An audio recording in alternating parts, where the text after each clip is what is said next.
Sarah, I can't fucking breathe, babe. Seriously. Yeah, that's when you do when you choke me. Sarah. You should probably shut the fuck up. Sarah.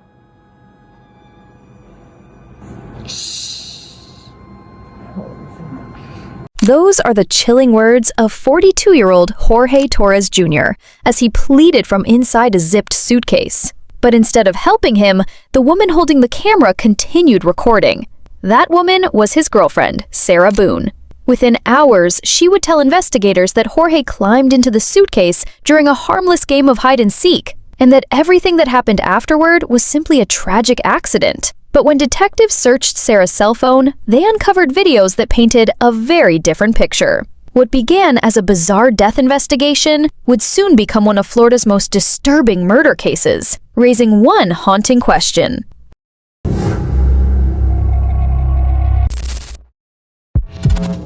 To understand how investigators reached that conclusion, we have to go back to the morning of February 24th, 2020.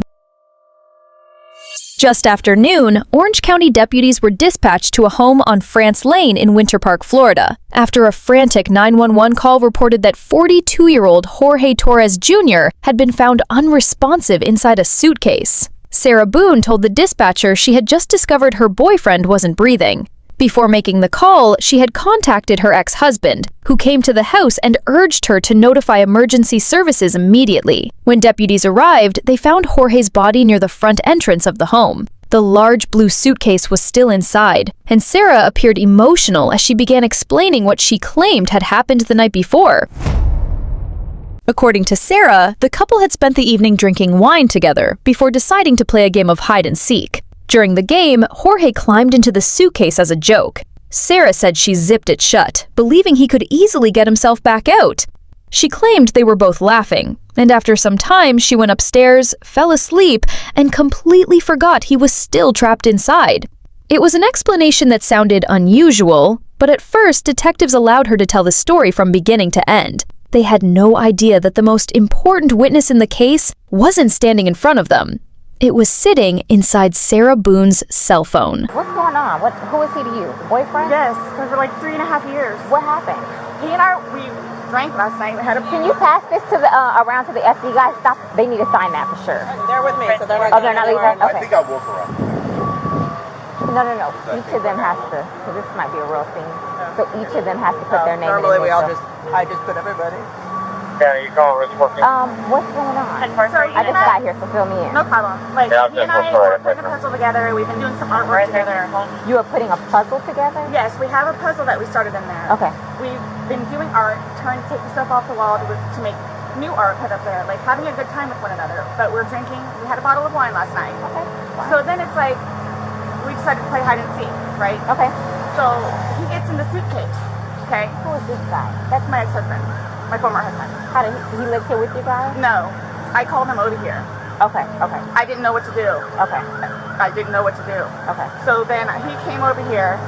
I fell asleep When did you do CPR? this morning when I found him. Yes. It's 1 o'clock right now. I tried. I was awake, but I actually got out of the bed at like 12:30ish, whatever. So I came downstairs, and I was like, oh, he's in the suitcase still. And that's when I found him, and I took him out, and I tried doing CPR, and then I called him. Did you get here before the fire department got here? Who? Your husband? Or Yes. your ex-husband? Yes. Okay. Where does he live at? Right down the street. Okay. So you were playing and who zipped him up in? I did, but then I fell asleep. Okay. So, you're okay. I wasn't here. I'm just trying to figure out what I happened. fell asleep, so I don't know if he suffocated or like had an aneurysm or a heart attack or What what. kind of medical conditions does he have? None that I know of. Nothing that you know of. None You that I didn't take know any of. medicine No, last night? no. No medicine. All we had was a bottle of wine. Literally, just a bottle of wine. Okay. Doing puzzle artwork. Then we decided to play hide and seek. That's all that happened. Okay. So I don't know if he had a heart attack or what in there. Like, I don't know what happened. So how long were you doing CPR on him prior to that all morning? Yes. Okay. And then I called him while I was What doing time CPR. did you start? Probably, give me a ballpark. Here, let me fill this deputy in, okay? Please, may I have my Dr. Pepper? I am Hold on, so one cut second, mouth one right second. now. While Sarah continued explaining what she claimed happened that morning, Officers also wanted to hear from the other person who had been inside the home before emergency responders arrived. That person was Sarah's ex-husband, Brian Boone. Brian had not been there the night before and had no idea what had happened to Jorge, but he had been trying to reach Sarah throughout the morning, and his account would help officers establish a much clearer timeline of what Sarah did in the minutes leading up to the 911 call. So while deputies remained at the scene, they pulled Brian aside and asked him to explain exactly when Sarah contacted him, what she told him, and what he saw when he arrived at the house. Hey, how are you? Okay, so you don't live here in this house? No. I live down in Lake Winata Cove down there. Lake Winata Cove, okay. Yeah. So kind of tell me how you came here today, or... Well, I've been calling. Come down here, we gotta talk. I've been calling since. You've been calling your ex-wife or current wife? Yes. Okay. No. Ex-wife. We've Okay. been divorced about a year and a half. County 220 Bravo. About 11:30 is when I started calling to find out, because this is supposed to be her day. Can The, you give me her child. 1764, please? Okay. She's generally not very good about always doing it. She tends to drink. They called back and said she was still there, or she came back. So I was calling to find out if she was going to be getting him or not today. From school? Yes. Okay. Yes. So I started calling like 11:30, called every half hour or so, and then She was back inside the lobby. finally got a hold of her I'll call at back. 12:49, which is when she told me what was going on and if I'd come over here. So I came over. She called at 12:45. Yeah. Okay. Or 12:49. 12:49. Got over. Get somebody over here, and then basically she said she needed to go outside, have a drink and a cigarette. I walked back out the house because I didn't really want. Called me back when I was on my way to make sure I was coming over, but I called her Give me 1 initially. second, okay? But I called her Do initially. you have water in your car by any chance? I don't think so.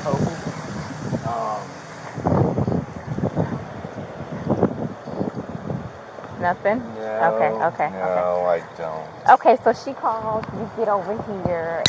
And I called her first. Okay. Trying to find out if she's going to get Lucas. That's when she told me everything was going on. I got my stuff together, put the puppy up in his crate. When I was starting to drive over here is when she called me to make sure I was coming, and then I got over here right after Did you that. go inside and see, and then? I walked inside the front. I didn't see the little front tile area. Come on, step this way. I saw legs. I just didn't really want to be in there around it, so I told her. Well, just for the sake of the crime scene, I want to know if I were to find your footprint, it would be because you went this far into the house. So did you actually make entry past the threshold? I don't think I ever made it to the carpet. I think it was just in that. I've been over here before. Right. Yeah. But no, I don't think I stepped past that tile area. Okay. So I don't think I touched doorknob. I don't think I touched anything in the kitchen. I don't know if that really matters. Yeah. Okay, so that's pretty much the gist of what you have. Well, sit tight for us. We're going to make a few phone calls, and then we'll go from there. Do you know if he has any medical issues, or?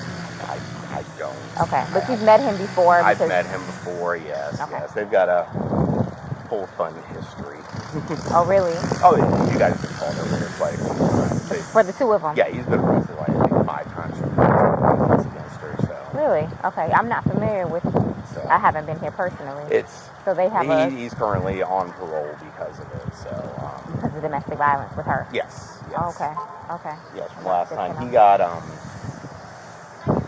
whatever it's called, retrial something or other. He had to go to a domestic violence class. Okay. I know he was doing it at a parole officer. Stuff like that. But I mean, like every time she'd have him arrested, the next day she was trying to get him bailed out of jail. So I don't know what it is. Oh, she's getting water from the tap. Probably gonna pass out on us. Okay, well listen, please do me a... Brian's account helped investigators narrow down the timeline. He told officers he had been trying to reach Sarah since around 11:30 that morning, but it wasn't until approximately 12:49 that he finally spoke with her and learned something was wrong. By then, according to Sarah, she had already discovered Jorge unresponsive, removed him from the suitcase, and attempted CPR. Investigators had not accused Sarah of killing Jorge. They were still processing the scene, waiting for an autopsy, and trying to understand exactly how a night Sarah described as harmless had ended with Jorge dead inside her home. But Sarah was already worried about how his family would react. According to her, Jorge's relatives had never accepted the relationship, and she believed that once they learned he was dead, their suspicions would immediately fall on her. For investigators, however, suspicion wasn't enough. They needed evidence. Jorge's body would be examined by the medical examiner. The suitcase would become an important part of the investigation, and Sarah's account of the night would have to be compared against everything detectives could independently verify. But do you guys tell his family, like, today or after tomorrow? We have to. It's the law. We have to go and make contact with the family. Yeah. They have to be notified. Once our investigation is pretty much complete here, once we leave here, we will be going to... But again, you'll know. We're not going to just go and do it without you knowing. You'll know. We'll talk to you prior to doing anything like that. But how, I mean, I understand what you guys and how you do it, and, you know, so, but, like, what do you just tell him? What do you tell his parents? Like, what's the reason? He passed away. We tell them what we know at that point. Yeah. We tell them the truth. And that we're going to be waiting for the autopsy results, and I will be at the autopsy in the morning, and hopefully the doctor will be able to give me some of what they think and see. Yeah. We'll give them their number. They can contact them and get it from them. But yeah, they're gonna know what we're here, what we're investigating, and that they're gonna think I killed him. Why would they think that? They always have said that. They've always have said that. What have they I said? told you it's because I'm the blue-eyed white dragon. That's what they call me. Because they don't want him with me. So he's basically just not really been around his family because he chooses me over them. Even after I've encouraged him numerous times to go over there and see his family. Before leaving the scene, investigators also collected Sarah's cell phone. At the time, Sarah had repeatedly maintained that she and Jorge had been having fun, that she believed he could get himself out of the suitcase, and that she eventually went upstairs and fell asleep. But what investigators were about to find on that phone would challenge that explanation in a way Sarah could never take back. By the following day, investigators were ready to speak with Sarah again. Sarah had made it clear that she did not want officers coming to get her in front of her son, so arrangements were made for her to come in and speak with detectives away from him. But detectives now had an opportunity to go through that story in much greater detail. Sarah arrived, believing she was there to answer more questions about what happened. At this point, Sarah still maintained that Jorge's death had been a tragic accident.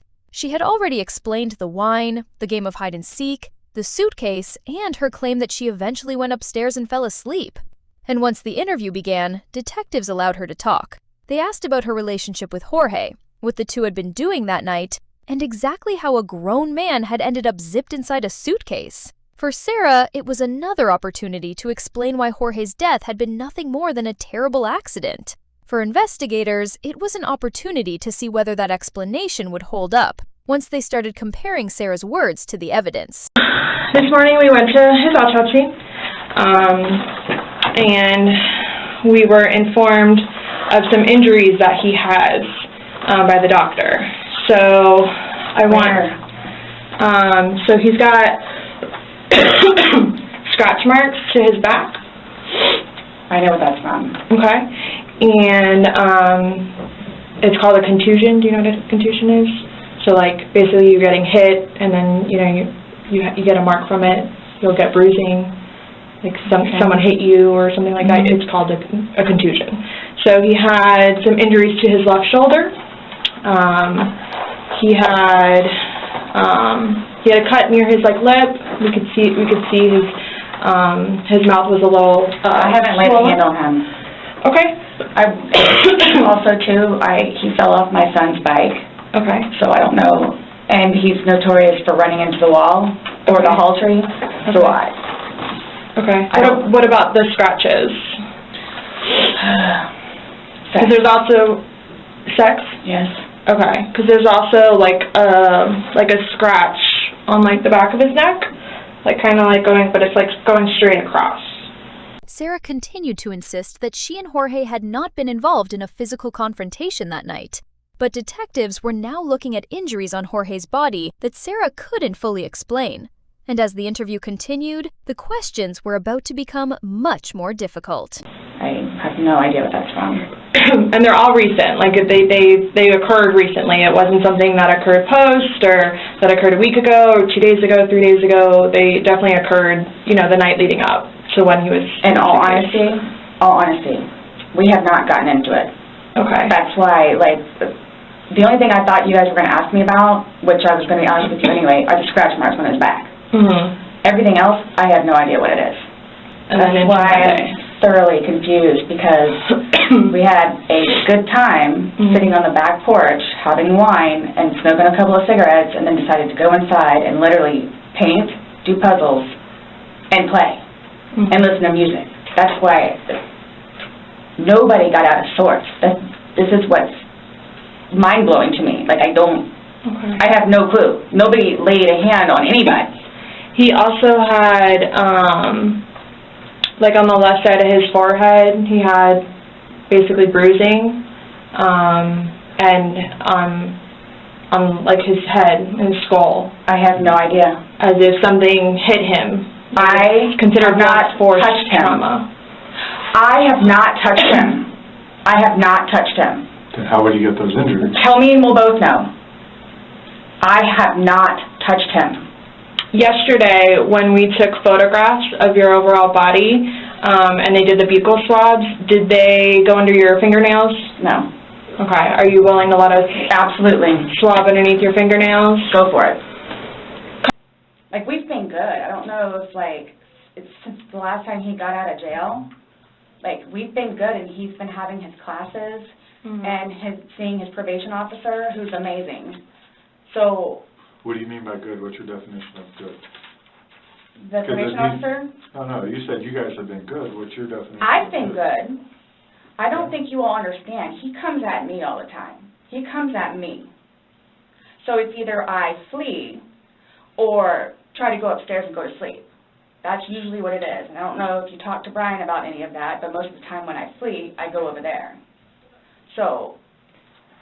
Right, but you're saying that you guys have been good, and when I asked you yesterday, the last incident that you could remember was the curtain rod incident, which you said was a month ago, so... Give or take.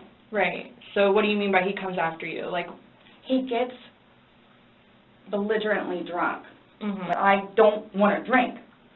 Well, yesterday it made it sound like you guys were just drinking, like, a glass or two. Like, yeah, you obviously had the bottle, but you told me on but you told me on recording, like, that you were not drunk, he was not drunk, you guys were having a good time. I can't get drunk. Number one, I do not want to get drunk.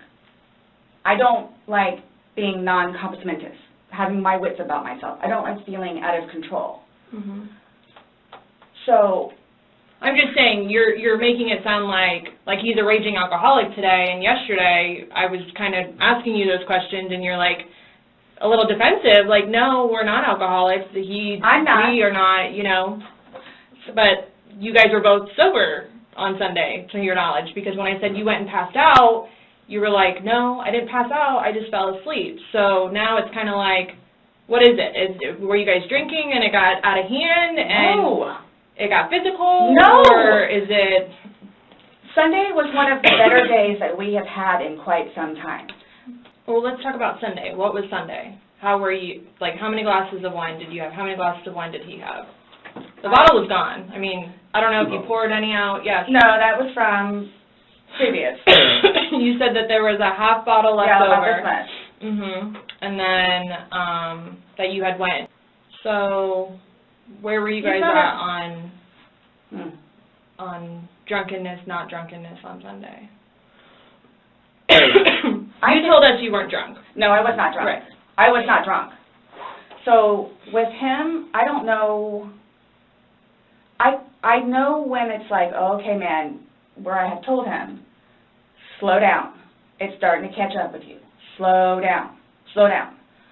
And another thing, too, is I don't like listening to music with him because he gets too involved in the music, and the music that he listens to is a little rough around the edges, and like it makes me fractious listening to his music. So I kept asking him, let's just you and me talk. you and me will just be the ones that are talking, which was fine, because, I mean, we were playing with the dog, whatever, and then it's like, okay, now let's do the painting. We just did the puzzle, took a break, now let's do this.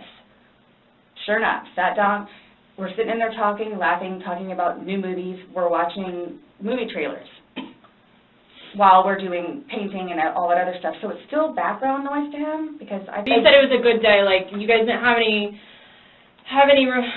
conversations about your relationship, you guys didn't go down, like, the rabbit hole, like, had too many to drink, and you guys start getting... Nope. When I tell you this, it made me so happy that he actually listened to what I had to say. For much of the interview, Sarah continued pointing detectives toward the couple's troubled history and the previous incidents she claimed would explain why their relationship had been so complicated. But that still didn't answer the question investigators were asking about this particular night. Jorge had injuries that detectives believed were recent, and according to Sarah's own account, no one else had been with him. Yet Sarah continued insisting that the two had never gotten physical that evening. With the timeline narrowing and no one else to account for those injuries, detectives returned to the question Sarah still couldn't answer. If nobody touched Jorge that night, how did he get hurt? I'm still trying to help him. Yeah, we just don't, I mean, it's unexplainable how he got these injuries, and... I have no idea. You were the only one with him. 100% right hand to God. I have no idea how he got them. Nobody touched anybody. Nobody touched anybody. Okay.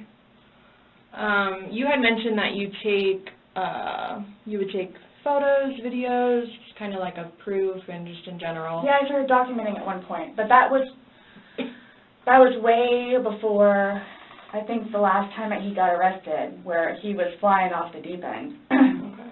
But then I had him bailed out. I got him out of jail. Right.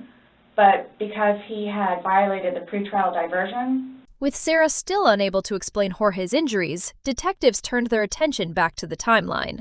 Sarah had already described in detail what the couple had done that evening.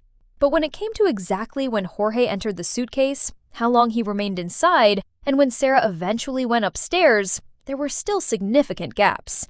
Investigators knew those hours could be crucial, so they asked Sarah to walk them through the night again, this time focusing specifically on the clock.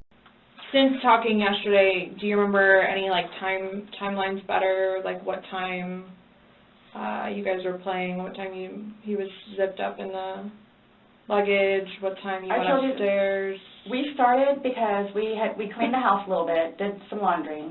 You started the activities around 4, you said? Yes, around 4:30ish, and then... You just said that it was dark when you were playing hide and seek, and I'm just curious if you remember... But when we were outside, that's where we would start and talk about things, and then eventually I was the one that had him come inside, so we could... About what time, do you remember what time that was, is what she's asking?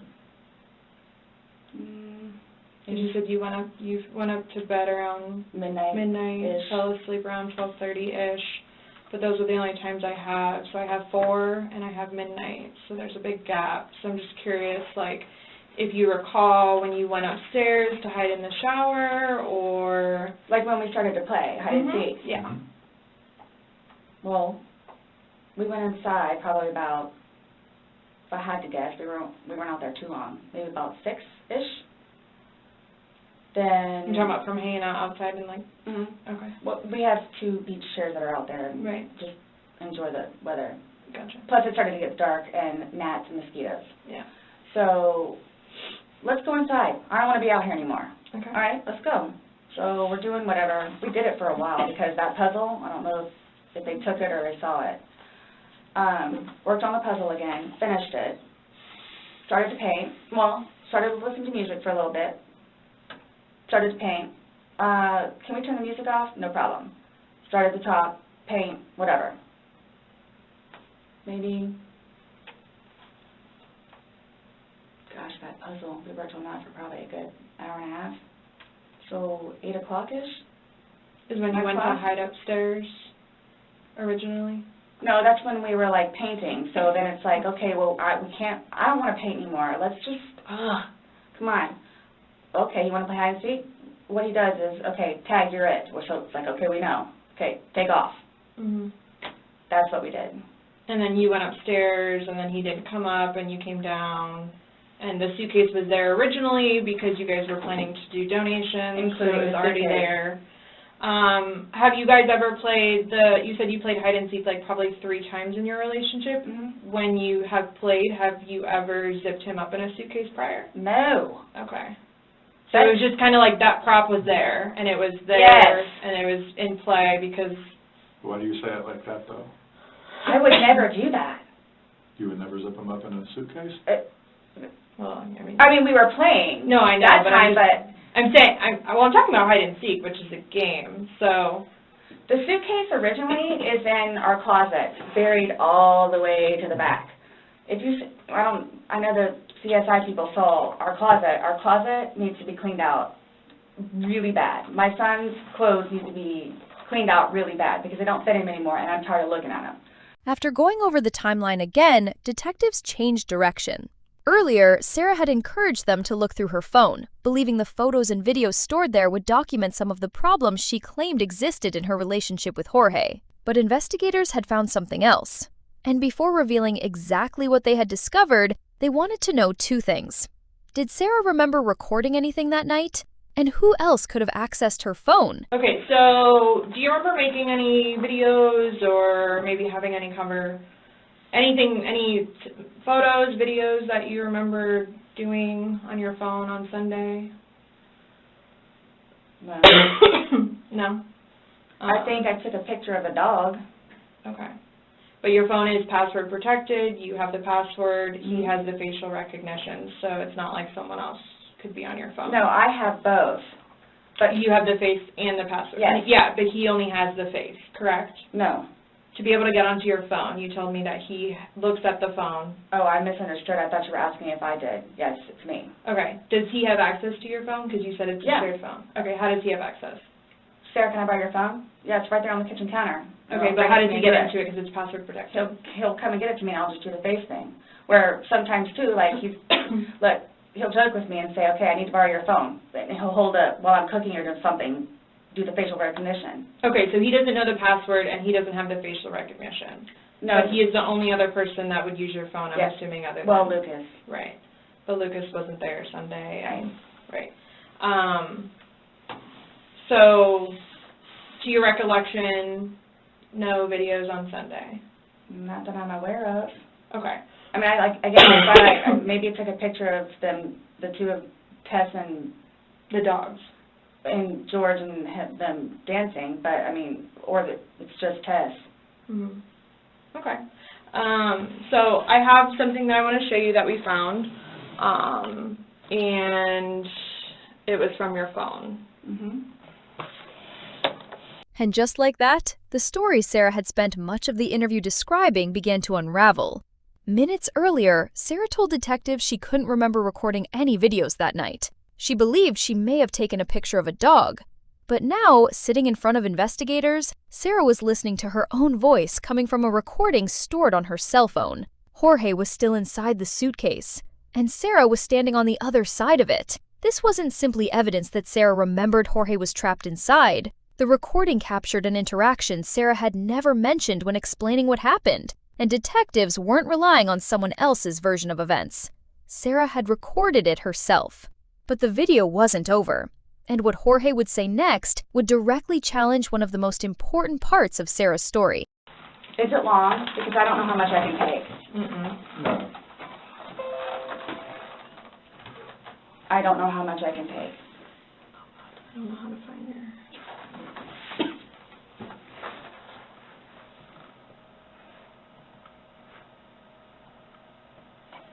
Do I have to watch this? I continuously throw up. I don't sleep. I don't want to see it, if that's okay. Well, it's on your phone, and you can either explain it or we take it for what it is. Yeah. We're just trying to give you the opportunity to tell us what's going on. That's it. It's that long? 2 minutes. No. For everything you've done to me. For everything you've done to me. Fuck you. And Fuck you. That's you, your voice. Stupid.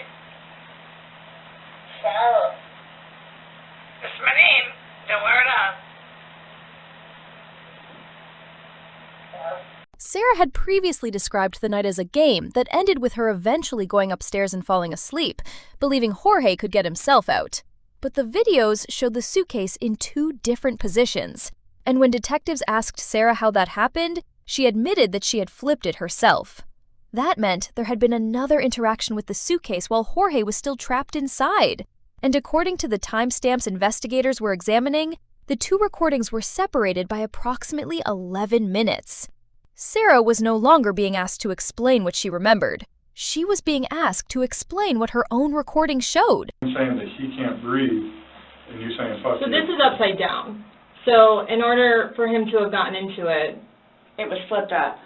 right, it was flipped up normal. Yes. Like as if you're packing something. So this is upside down. Guys, this is killing me right now. So this image is upside down, and then this small video that occurred 11 minutes later, it's flipped over the other way, closer to your dining room table. Okay. Now he's obviously still in there. So he didn't, how did it go from the back to the front? I flipped it. Okay. My plan was not to go upstairs and go to sleep. Well, that's what you did. Yeah. But not intentional though. No, you told me you went upstairs because What? you were Stop getting here. ready for bed. Stopped here. Okay, but Where's here? show me where you can see any fingers coming out, because there's the end. It's, and his head's right here. Mm-hmm. So going like this, rather than going all the way up, it's like this. But why is he saying I can't breathe, and why is he pushing on it as if he can't get out? And it doesn't show a hole. There's no hole. There's no fingers. I don't see his fingers. There's no hole. I don't know what you want me to tell you. Like, I don't know, like, what you want me to tell you. I'm just showing you, I'm just telling you what we see and what we've heard from the other video. I understand. He's begging for you to let him out. You're laughing in the beginning, and then in the end it sounds kind of like a... No, it's not malicious. Well, saying fuck you, It's not malicious. then what is that? What does fuck you mean to you? Well, Like if I were to tell my like he partner... does. Like, I get called everything but a white woman, so Okay. my intention was not to leave him in there. Please understand that. My intention was not to leave him in there. But you went upstairs thinking that he could get himself Yes. out, but the video shows That's at what I no told point you. can I see his fingers. And He'll it be up looks here any like minute. And then 30 minutes later, he didn't show. And he's telling you And I he didn't can't wake breathe. up. Do you He's think not he's able to get joking? out. You told me he was laughing, and We were the before. video, there's no When we laughing. first got in there, both of us were. So how long was he in there for? Like, this video is at 11:12 when it starts, so was he in there for like a long time prior to you recording this? No. No. So it goes from funny to no longer funny, But and I you're didn't, the only one laughing. But I didn't think that he was, like, panicky. Like, So pushing up on a suitcase saying, Sarah, Sarah, Sarah, I can't breathe. I can't breathe. George has done that in the past before, too, where it's just like he thinks that he's woe is me kind of thing, where it's like, I don't He's think, never been locked in a suitcase, that's No. where he couldn't get out, so. it's kind of, I thought it was And the you know boy the oxygen crying is wolf, something. crying wolf kind of thing. Okay. And again, my plan, But nowhere in there is he laughing, is he joking, he is begging. And you're the only one laughing, okay, and you're the only one saying derogatory comments, like you're mad. no. Please don't, I don't mean to sound negative, and I don't know if I can say this, but, like, it's like you guys are kind of trying to, like, feed me. Like, No, I'm just trying to show you a video that you no longer want to watch because you probably don't want to know the outcome of how and what you said. well, I know what, You know what's on that video now? No. You remember making that video? oh, Why don't you remember making the video? probably because we had been drinking. But you weren't drunk. Just because I went upstairs and, just You because told you're us- drunk doesn't mean that You you, told us times that you were not drunk. You said that you had your wits about you. You said he had his wits about you. mhm. You said that you don't like not having your wits. In my experience, if somebody cannot remember doing something to the extent of making 2 videos and a video and taking a photo, They are intoxicated. Okay. I understand where you all are coming from. Well, we're just trying to make sense of it. We're trying to figure out what you're saying. We're trying to figure out this video. You explain it to us. We're listening. I just did. Like, we were playing, and then, like, I thought it was... My plan was not to go upstairs and go to sleep. The more detectives confronted Sarah with what was captured on her phone, the further the conversation moved away from the simple accident she had described. Sarah continued insisting that she never intended for Jorge to die, but when investigators asked why she didn't open the suitcase after hearing him say he couldn't breathe, Sarah repeatedly returned to the relationship, what she said Jorge had put her through, the resentment that had built between them, and her belief that outsiders simply didn't understand the way the two interacted. For detectives, however, the question was becoming much simpler. Regardless of how Jorge ended up inside that suitcase, Sarah could hear him asking for help. She knew he was still inside, and by her own admission, she had even flipped the suitcase while he remained trapped.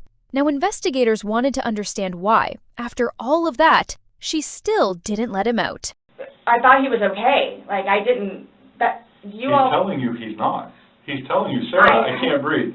He's saying your name, and you're like, that's my name, don't wear it out. Guys, that's how we are with each other. Like, nobody understands our relationship. The whole suitcase thing never happened before. Would you leave someone else in a suitcase? Would you leave Lucas in a suitcase jokingly? Because it was a joking matter. You put him in there jokingly. Would you leave Lucas jokingly in there? And you love Lucas, right? And you love I wouldn't George. do that to him either. I wouldn't do that to him. So I just... Well, it's not like, again, I don't think you all understand. Like, it's... I mean... That was not my intention. Y'all don't have any idea what I've done for him. But by your acts, and that's exactly right. You get to the point where you've done so much for somebody and they don't show you any appreciation. He did. Not by your words in the video. I don't get that. He did. Because you bring up the fact that when he's choking you, you can't breathe. That's how you felt when he cheated on you. You couldn't breathe. And you verbally, several times, told him just, fuck you. Well, you said it in the video, but you won't let us play the rest of it because you don't want to... When I say cheating, it's on his phone. Okay. Sarah was becoming increasingly frustrated with the direction of the interview. In her mind, detectives were looking at those recordings and reaching a conclusion she insisted was wrong. She wanted them to understand the relationship. She wanted them to understand the drinking, the arguments, and everything she claimed had happened between her and Jorge before that night. But the detectives sitting across from her were no longer interested in what the relationship looked like weeks or months earlier. They wanted to know what happened inside that house, that night. And there was still something Sarah hadn't explained, something that couldn't be heard on the recording, but could be seen on Jorge's body. And the deeper detectives pushed, the harder those questions were about to become. Video is very portraying of the opposite of what you told us. No. It is not leading up, it is not matching what statement you gave us in the car. And that's why we want to know. And I don't remember doing those. The injuries are not consistent with what you told us. So we have a lot of inconsistencies, and this video explains itself. It really, truly does. You don't think that I have thought about that? Thought about the video, or thought about... But no, again, if you don't mind, please. So you all are assuming that it's like, oh, good, I got him in there, now I'm going to go to sleep? Is that what you all are assuming? Well, it's not an assumption when that's what you told us that happened. That's what happened. And the video... Yeah, I mean... But I'm not going to say... You thought he could get out on his own.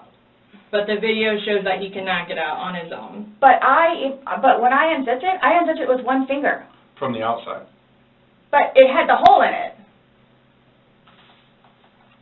And you're claiming that it had a paper clip, so that's what assisted you in doing it. No. That's what you told us. When I had my sweatshirt, I said I thought it had a paper clip on it. It's got... But the zipper part is broken.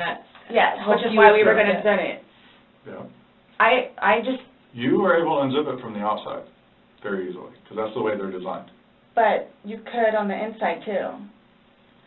I don't know how. But why wouldn't he have gotten himself out if he could? I don't know. Like, I don't know if you saw, like, where the hole was. I don't know. I didn't see a hole. No I one didn't sees see the no hole. fingers You're the sticking only out. one that's what I'm saying. Like, he's in one position, and where his head would be, we should be able to see fingers. And then when it's flipped over onto this right side, again, his head is closer to us facing the video, so we should be able to see fingers, and we don't see anything. We see no movement of him trying to unzip it or physically unzipping it. All we see is pushing up, trying to push out of it. Please do not assume. I'm not assuming. I haven't assumed anything. I follow evidence. But my intention was not, again, oh good, I got him in there, now I'm just going to go to sleep. What do you think someone that knows nothing about this or hears just a little bit like, oh, they were playing around in a suitcase She's been drinking and then watches probably that went video? to sleep. That's what happened. But you let him out before. I mean, you put him in, so why didn't you take him out? Because I was upstairs and I fell asleep. No, before you went upstairs. You, like, consciously had to walk upstairs. I mean, you obviously remember going to bed because you were able to give me a time frame on that. And you specifically told me that you went upstairs. My intention is not for this to happen. I am sick about it. I've never done anything like this before in the past. I am sick. Especially with that. I thought I couldn't sleep last night. I don't know. Well, here's the thing. You tell us the last night, you vividly remember this when you told us last night, that he was laughing, you were laughing, you put him in the suitcase, he has 2 fingers sticking out, and you go to bed. Now we see something totally different, and it actually shows you upset and, again, using derogatory terms to him when he's begging for his life to get out of that suitcase. So what but my thing you is say we're that assuming, we're not assuming, but we're the telling fingers, you what's on there. So it just happened to be that whenever I was videotaping or doing whatever else it was, just happened to not have that in it. Okay. And you also, in the video, you can't see any holes. There's nowhere in that where the zipper separates and you can see a hole. If there's a hole, he's pushing on it, begging you to get out.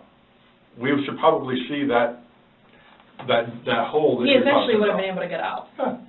Alcohol. Based off what you're telling us, he should have been able to get out. Okay. But the video shows him attempting to get out, begging to get out, and he can't.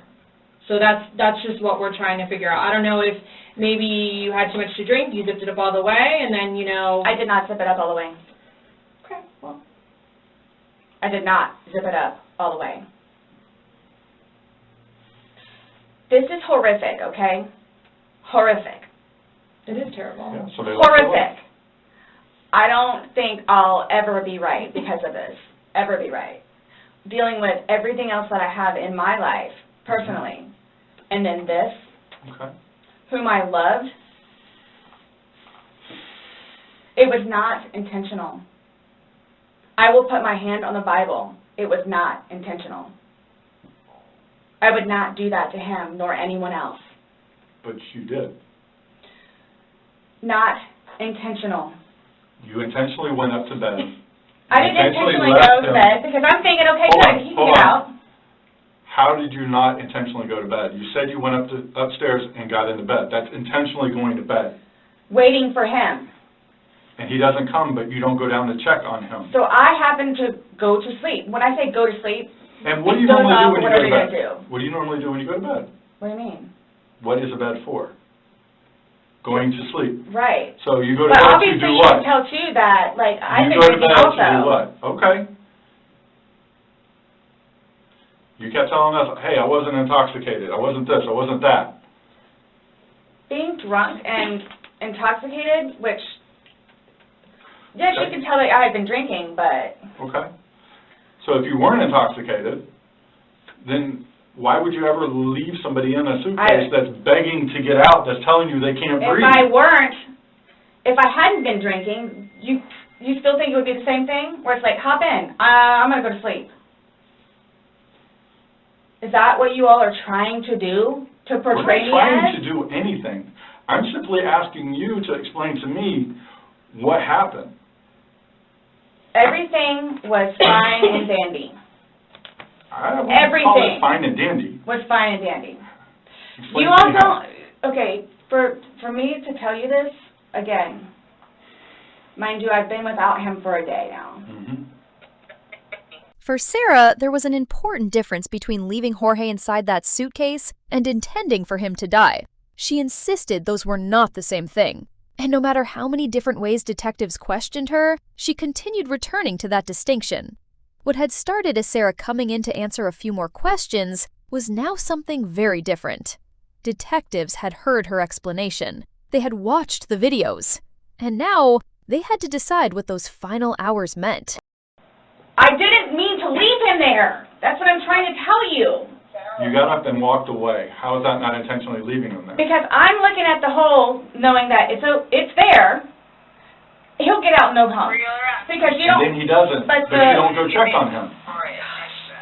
You say you're up for 30 minutes, and he doesn't come up. You don't go down and check on him? I'm in the bed.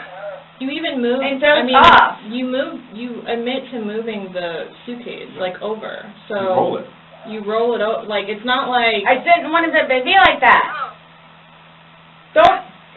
You didn't want him to be upside down? How do you even get upside down? Right. You guys are killing me right now. And there it was, another explanation. Sarah wasn't disputing that she heard Jorge calling for her. She wasn't disputing that she eventually walked upstairs while he remained inside. Instead, she told detectives she believed Jorge was crying wolf. But the interview had now reached a point where every answer seemed to open the door to another question. And detectives were about to stop focusing on what Sarah believed would happen and start confronting her with what actually happened after she walked away. I don't know how... I mean, you can sit here all day long and say, I thought he was going to get himself out, but that he didn't. And you went upstairs, and you stayed there for 30 minutes before you fell asleep. But can I say, too, like... You chose not to ever, at any point during that 30 minutes, walk back down and check on him. No, wait 1 second. Because I know, like, with you all, and then, like, because you continually ask me, like, time frames, where I told you, like, I don't bother even looking at the clock most of the time. So it's, like, a guesstimate. So for all I know, maybe it was 10 minutes. Okay. But the point is, you left the living room where he was begging for help and went upstairs. Regardless of how long you were there, you left. You say, I thought he was the boy calling wolf. Again. Okay. So when he asked to be let out, like, what's your reasoning for not letting him out? When I was upstairs? No, when he's asking on the video. He asked multiple times. He asked to be let out. I can't breathe. Why didn't you let him out? Well, number one, I had no idea it was going to end like that. Okay. Number one. Okay. Number two, just, you know what? I'll give you 5 minutes or so in there. I'll give you 5 minutes or so. 5 minutes for what? Well, based off the video, one video's at 11:12 and the next one's at 11:23, so you actually gave him at least 11 minutes per video recording. So my thing is, when it stopped, he asked multiple times, I mean, why? Why did you not let him out? It's just a simple question. To be honest with you, I mean... Were you punishing him? No. Just... Well, that's what you're saying in the video. This is what you got. This is what you make me feel like. See, and then it's all backfired on me. Like, it's all backfired on me. And I understand the severity of this. Yeah, he's dead. It's awful, I know. Okay. It's awful. And I will tell you both this right now, too. I will never drink alcohol again. Okay. Like, I will never drink alcohol again. I don't care what it is in any way, shape, or form. But let's get back to this. What was the reason for leaving him when he's begging to be let out? I don't understand that. What I have a feeling was, and again, it's the whole time frame thing. You all keep I'm not asking you a time frame. I don't care about a time frame. He's So, in the bag saying, my God. And you say, fuck you. When he, so, like, for, like, the whole few minutes that he was in there, like, Minimum 11, but yes, go ahead. It's a few. 11, minimum. For the one video. Well, in between the two videos. Between the two videos? Okay. Yeah. So what's the question again? when he's begging for his life, telling you he can't breathe, let me out, and you say, fuck you, why don't you just let him out? What are you trying to prove to him?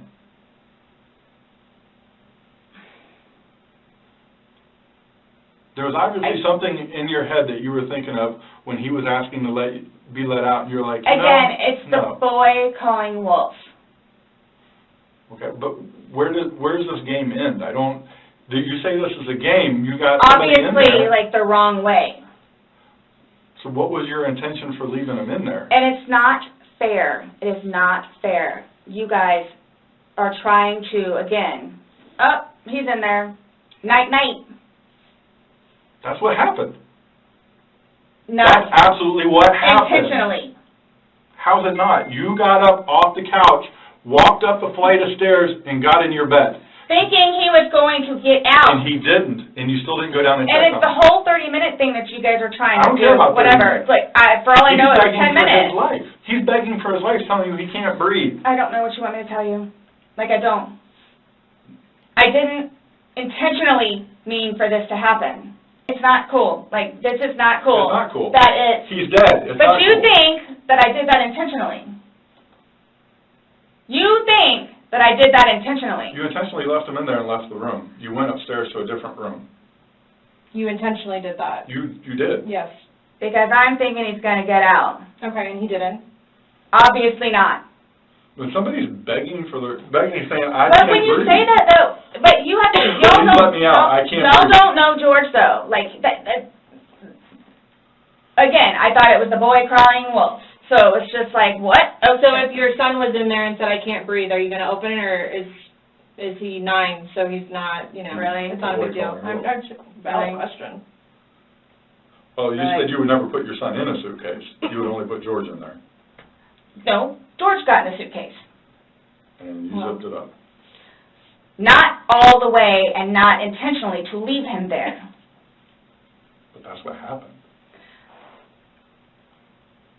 You keep going away from it. I don't know. That's exactly what happened. You went up to bed, woke up the next day. Are you all trying to have me admit that? Like, are you trying to have me admit that? Because I will never admit it because it's not true.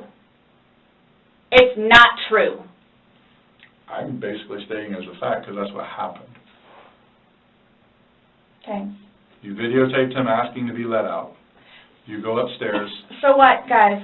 So what? Like, just, I don't know what you want me to say other than it was not out of maliciousness or intentional. I don't know what or how I can say it. I love George. Love him.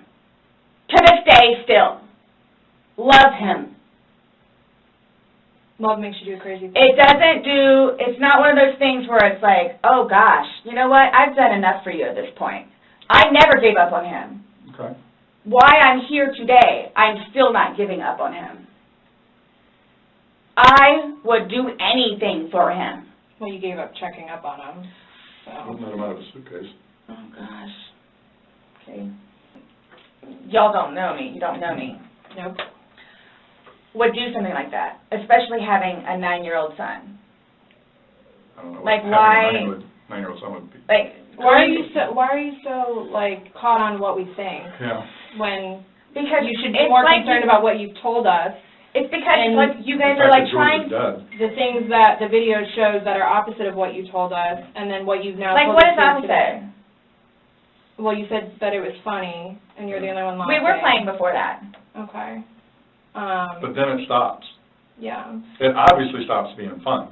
Well, because you're screaming at him, he's begging to get out. I'm not screaming at him. Sounds like screaming to me.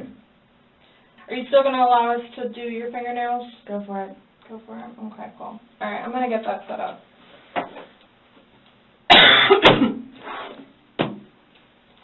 Do you need any more? For nearly 2 hours, Sarah had been the one answering the questions. But as the interview began winding down, that changed. Now Sarah had questions of her own. She wanted to know what would happen to her belongings, what investigators were going to do next, and perhaps most importantly, what all of this meant for her. And the answers she was about to receive would make one thing increasingly clear. This was no longer the conversation Sarah had walked into believing it would be. What are your questions? Yep. I can help you with. Who's coming? To do the fingernails. Yeah, you said that we could.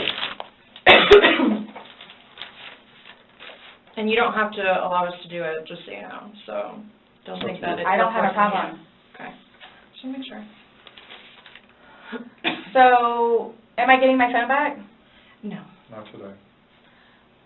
What about Lucas's laptop? No. Not today. Not today. What does that mean? We're still going through everything. Oh, that's fine. You're the one just telling us there's videos that we need to see on it, so we need to do our due diligence that we go through everything. See, and that backfires on me now, too, because now you all think that I had even more, in quotes, intent to do what I did to him, which was not intentional. What's that? In that. Is that correct? She's asking about your tag in your hand. No, but I'm asking if that's correct. No, I'm not going to agree to anything that you're saying. I'm not, that you're... So, his probation officer. Mm-hmm. Do you all inform her, or do I need to call her? We don't have to inform her, so if you would like to call her, you can. Are you saying because he's still on probation? No, but because of the nice lady that she is and all that she's done for him, I thought I didn't know how it was. Legally, we just have to tell his parents, and we don't go telling. Everybody else? I didn't even know who his probation officer was, so no, I wouldn't go tell him. So the same thing for classes. I need to do that too. Classes? You need to do what? Substance abuse class and his battery intervention. Yeah, something else I was just getting ready to ask. So, other than this, so initially, what was the cause of death?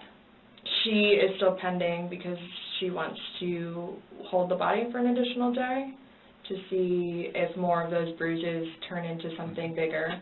And she's doing some other tests that she's got to do. So she's pending it for now. So, and that couldn't have been because of him being in the suitcase? Or y'all are saying that I physically did it? That's what she's determining. So the ones on the head, I asked her, could that have been from the suitcase, and she said she didn't think so. I didn't touch him, nor did he touch me. Okay. I'm leaving it at that. Okay.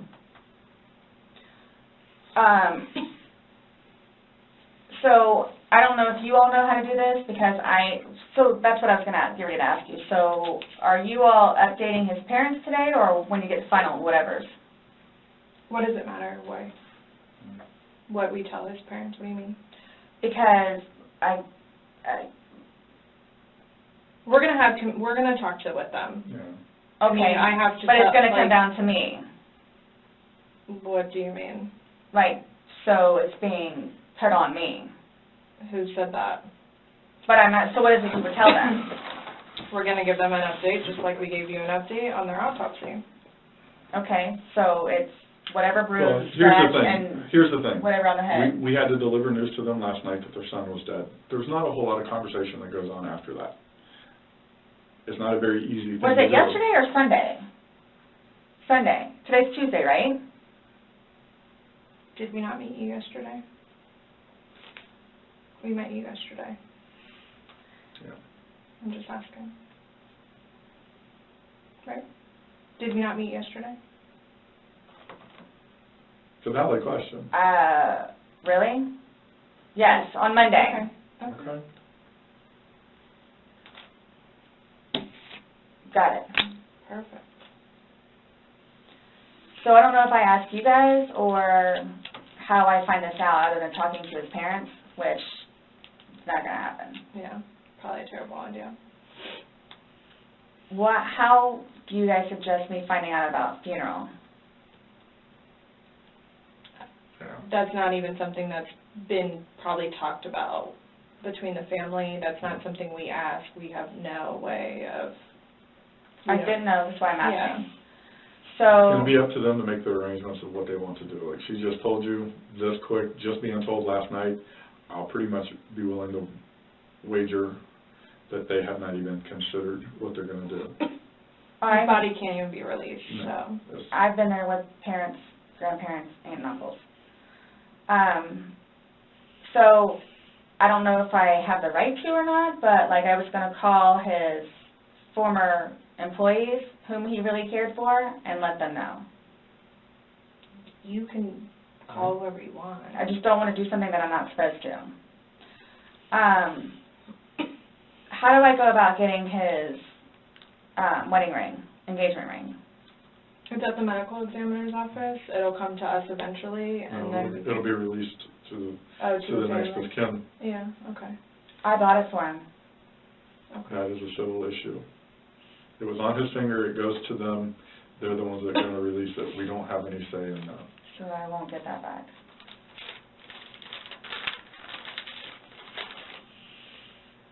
So for all of this, like, how do I find out what's what and how many, like, what's been found? What do you mean? Pillow with stain, swabs of stain from pillow, suitcase. That will all be sent off to FDLE. FDLE, Florida Department of Law Enforcement. Yeah. They do their testing. So, and then, like, whatever white can with blood and necktie with blood was from the suitcase. Correct. Why would you guys, oh, you'll see it in there, the baseball bat for Lucas. And the receipts. And this is just his phone, my phone, and then the laptop. Yeah, when anything can be released, we will release it, but we are very early in this investigation, and I'm not admitting anything about being intentional and I killed George. Okay. That's not the situation, but it's trying to be pinned on me. Okay. That was not my intent. But it's trying to be pinned on me. After nearly 2 hours of questioning, the interview was finally coming to an end. Before detectives went any further, they gave Sarah one last opportunity to confirm that the story she had told them was the truth. Sarah said it was, but she added the same words she had repeated throughout the interview. It wasn't intentional. For a moment, there were no more questions. Then the detective looked at Sarah and gave her a simple instruction. Stand up. And in that moment, Sarah was about to learn exactly where this investigation was headed. Sarah, so you're not free to go, okay? Oh, do you promise everything you told us was the truth? Or no? Everything we've talked about today? Yes. What do you mean? He asked to swear. Remember how I swore you yesterday on the audio recording? I just forgot, so he raised his hand to remind me, to tell you. Okay. Do you promise and swear that everything we talked about today has been true and accurate to the best of your knowledge? For which True and accurate to the best of your knowledge. What, that it wasn't intentional? Everything you've said today, everything that's come out of your mouth has been true and accurate to the best of your knowledge. To the best of my knowledge. Correct. Yes. Why? Because anytime we talk to somebody, we want to assure that everything that we've talked about is true and accurate to the best of that person's knowledge. It's not a trick question. To the best of my knowledge? To the best of your knowledge. Everything that you've told us today is true and accurate to the best of your knowledge. Yes, but it was not intentional. Okay. Okay. All right, do me a favor, stand up. I need you to turn around, face the wall, put your hands behind your back. Do you have anything in your pockets that I should know about?